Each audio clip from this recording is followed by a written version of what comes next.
He smoked like a chimney, we used to say, unfiltered Chesterfields, the fragile horizontal column of ash, lengthening as he winced at the sour notes but plunged ahead.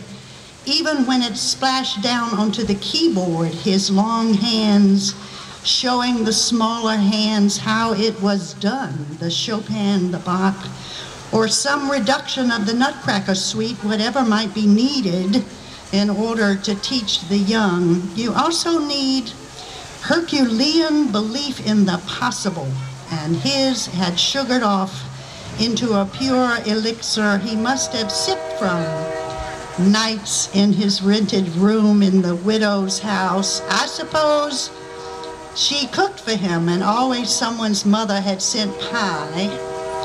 Everyone knew it wasn't us he loved, but he made his Chevrolet an open closet, instruments and scores, and the book that conjured every known song. When there were two pianos, the two of us took turns, the solo, the orchestra. Imagine the odds that he'd turn up in my life in time to loosen the bony grip of Mrs. Law, who kept the ledger of your mistakes and whose breath could peel back bark, exactly as my older sister said when she leapt from the bench and fled the lessons, leaving me behind. It didn't matter whether I was worthy or unworthy. He took me everywhere in the Chevrolet. He played with flat fingers, so do I.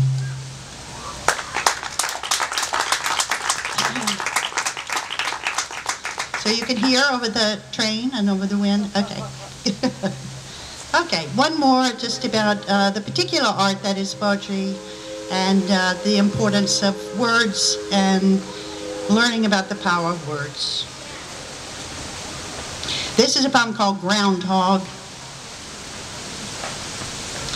Not unlike otters, which we love, frolicking, floating on their backs like truant boys unwrapping lunch.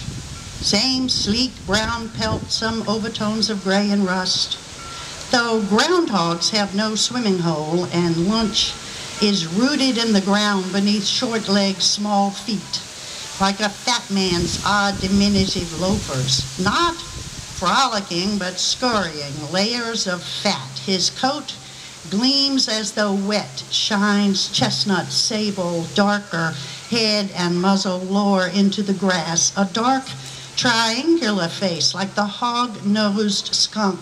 Another delicate nose and not a snout. Doesn't it matter what they're called? I like swine, which are smart and prefer to be clean, using their snouts to push their excrement to the side of the pen.